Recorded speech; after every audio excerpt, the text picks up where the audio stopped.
Global পয়েন্টের পক্ষ থেকে আপনাদের সবাইকে আবারও স্বাগত জানাচ্ছি।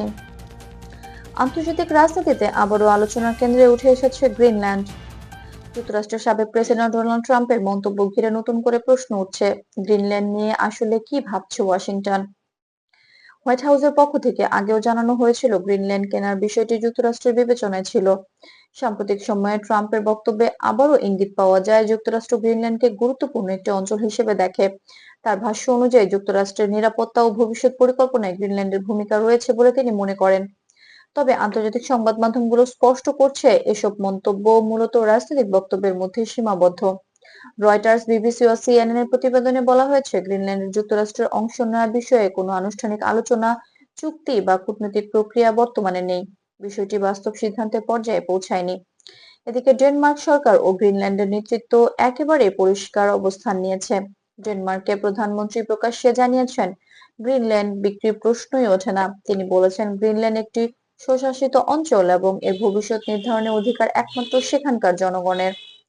গ্রিনল্যান্ডের রাজনৈতিক নেতারাও একই সুরে কথা বলছেন। তাদের বক্তব্য অনুযায়ী গ্রিনল্যান্ড কোনো দেশের সম্পত্তি নয়, এটি গ্রিনল্যান্ডবাসীর আবাসভূমি এবং নিজেদের পরিচয় ও স্বায়ত্তশাসন রক্ষায় তাদের অগ্রাধিকার। বিশ্লেষকদের মতে গ্রিনল্যান্ড নিয়ে যুক্তরাষ্ট্রের আগ্রহের পেছনে রয়েছে আর্কটিক অঞ্চলের ভৌগোলিক গুরুত্ব, প্রাকৃতিক সম্পদের সম্ভাবনা এবং ভবিষ্যৎ নৌপথের বিষয়।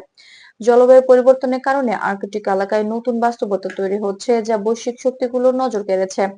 তবে ইউরোপীয় দেশগুলোর বিষয়টিকে আপাতত রাজনৈতিক মন্তব্য হিসেবে দেখছে। আন্তর্জাতিক বিশ্লেষকরা বলছেন ট্রাম্পের বক্তব্য বাস্তব পদক্ষেপের ইঙ্গিত নয়, বরং যুক্তরাষ্ট্রের ভূরাজনৈতিক আগ্রহের একটি প্রকাশ মাত্র। আন্তর্জাতিক সংবাদ মাধ্যম আরো জানাচ্ছে 2024 এবং 2025 সালে আর্কটিক অঞ্চলকে ঘিরে বৈশ্বিক আলোচনা আরো বাড়তে পারে। সেই আলোচনায় গ্রিনল্যান্ড গুরুত্বপূর্ণ থাকলেও এর ভবিষ্যৎ নিয়ে সিদ্ধান্ত নেওয়ার অধিকার গ্রিনল্যান্ডের জনগণের হাতেই থাকবে।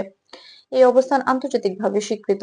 সব মিলিয়ে বলা যায় গ্রিনল্যান্ড নিয়ে যুক্তরাষ্ট্রের আগ্রহ নতুন নয়, তবে ডেনমার্ক ও গ্রিনল্যান্ডের স্পষ্ট বিরোধিতার কারণে বিষয়টি এখনো রাজনৈতিক বক্তব্য ও কূটনৈতিক আলোচনার মধ্যে সীমাবদ্ধ। বাস্তব কোনো পরিবর্তনের সিদ্ধান্ত এখনো সামনে আসেনি।